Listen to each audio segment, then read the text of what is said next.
ऐसा व्यक्ति कभी हार नहीं मान सकता। बहुत पुरानी बात है, एक जंगल में एक गुरुकुल था जिसमें बहुत सारे बच्चे पढ़ने आते थे। एक बात की बात है, गुरुजी सभी विद्यार्थियों को पढ़ा रहे थे, मगर एक विद्यार्थी ऐसा था जिसे बार बार समझाने पर भी समझ में नहीं आ रहा था। गुरुजी को बहुत तेज से गुस्सा आया और उन्होंने उस विद्यार्थी से कहा, जरा अपनी हथेली तो दिखाओ बेटा। विद्यार्थी ने हथेली गुरुजी के आगे कर दी। हथेली देखकर गुरुजी बोले, बेटा तुम घर चले जाओ, आश्रम में रहकर अपना समय व्यर्थ मत करो, तुम्हारे भाग्य में विद्या नहीं है। गुरुजी की ऐसी बातें सुनकर शिष्य ने पूछा, क्यों गुरुजी?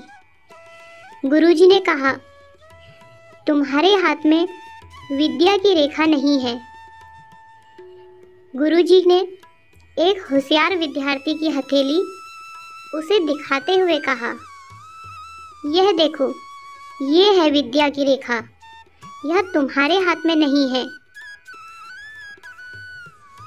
इसलिए तुम समय नष्ट ना करो और वहाँ अपना कोई और काम देखो। यह सुनने के बाद उस विद्यार्थी ने अपनी जेब से एक चाकू निकाला, जिसका प्रयोग वह रोज अपने दातुन काटने के लिए किया करता था। उस चाकू से उसने अपने हाथ में एक गहरी लकीर बना दी।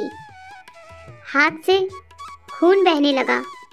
तब वह गुरुजी से बोला, मैंने अपने हाथ में विद्या की रेखा बना ली है गुरुजी। यह देखकर गुरुजी द्रवित हो गए और उन्होंने उस विद्यार्थी को गले से लगा लिया।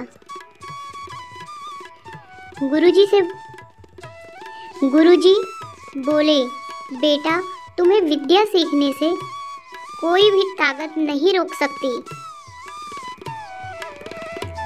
दृढ़ निश्चय और परिश्रम हाथ की रेखाओं को ही बदल देती है।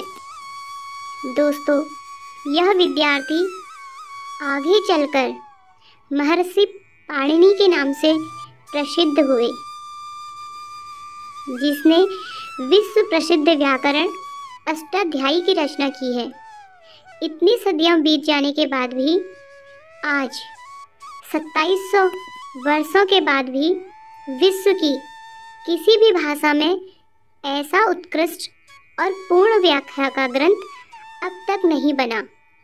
तो दोस्तों, इस कहानी की शिक्षा ये है कि लोग चाहे जो भी बोलें, हम हर एक को गलत साबित करते हुए अपनी लगन और कठिन परिश्रम के दम पर जो चाहें वो सब कुछ हासिल कर सकते हैं।